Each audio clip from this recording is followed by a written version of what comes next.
Let me guess, you're renting right now, and every month you're thinking, hey, am I just throwing money away or burning it kind of in a dumpster fire? Well, before we even get too far on the renting versus buying thing, let me hit you with two of the biggest questions that I hear right away from borrowers. So the first one is, I don't have a lot of money. Do I need 20% down? Because that's a lot of money. And typically, no, you don't. There are options as low as 3%, some zero down programs, and even down payment assistance programs that can help bridge the gap between renting and owning. Now, does everybody qualify? Nope, because there are some income calculations, there are different pieces that you have to qualify for in order to make it work. But you know what? Way more people qualify than they think. So, second question I hear all the time.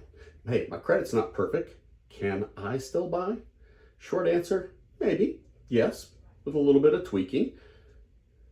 There are programs like FHA and others like Home Ready that are specifically designed for people with fair to good credit. So if you've been sitting on the sidelines thinking, hey, I'm not ready yet, you might be closer than you think. Now, let's talk about the real difference between renting and buying. It should be obvious, but I hear this all the time from folks in the Waxhaw, Monroe, Indian Trail, Lancaster, Mecklenburg County areas. And here's the truth. Renting isn't wrong, but staying there too long without a plan, now that's where it gets expensive. Right now in the Charlotte market, Mecklenburg County, South Carolina, we're seeing rents all across the board just go up significantly. And a lot of people don't realize they might actually be closer to buying than they think. When you rent, you're paying for a place to live, but you're not building any long-term wealth.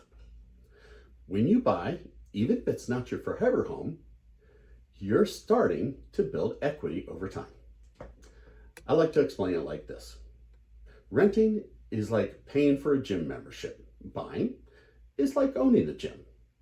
Now, here's something else people don't really think about.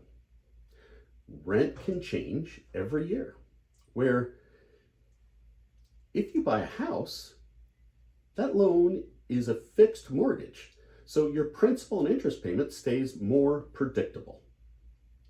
So in the areas like Wesley Chapel, Weddington, Fort Mill, Monroe, you're chasing in locking your housing costs instead of chasing it.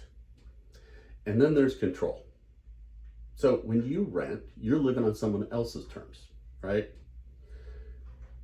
They can raise the rent, sell the home, or decide not to renew your lease. When you own, you control your space. You can paint the walls, you can make the upgrades, and you get to settle in and kick back because that house is yours. Now, let me be real with you. Not every mortgage conversation includes this part. Sometimes renting actually does make sense. If you're planning to move soon, or you feel rather mobile, or if your income is still fluctuating and you're not sure where the next dollar's coming from, or if you just need flexibility right now for one reason or another, renting can be the right short-term move. But what I see all the time in places like Monroe, Waxhaw, Rock Hill, Lake Park, people stay renting way longer than they had planned. 1 year turns into 3, 3 into 5, 5 into 10, and they wake up in their mid-40s and they're just renting. And that's where they miss the opportunity to build something. Right now across the Union County, South Carolina area, Lancaster, York County especially, we're seeing people make that shift from renting to owning. And the earlier you understand your options, the more control you have over that decision. So if you're sitting there thinking, hey, I don't even know if I'm ready. Well, that's exactly where Tony G comes in. My job isn't to push you into buying a house. It's to show you what's possible based on your situation. If that makes sense, we'll map it out. If it doesn't, we'll put a plan in place to make sure that you can buy someday. Book your 15-minute consultation with me. There should be a link to my calendar somewhere in the comments section. And I look forward to hearing from you. This is Tony G, teaching you the basics.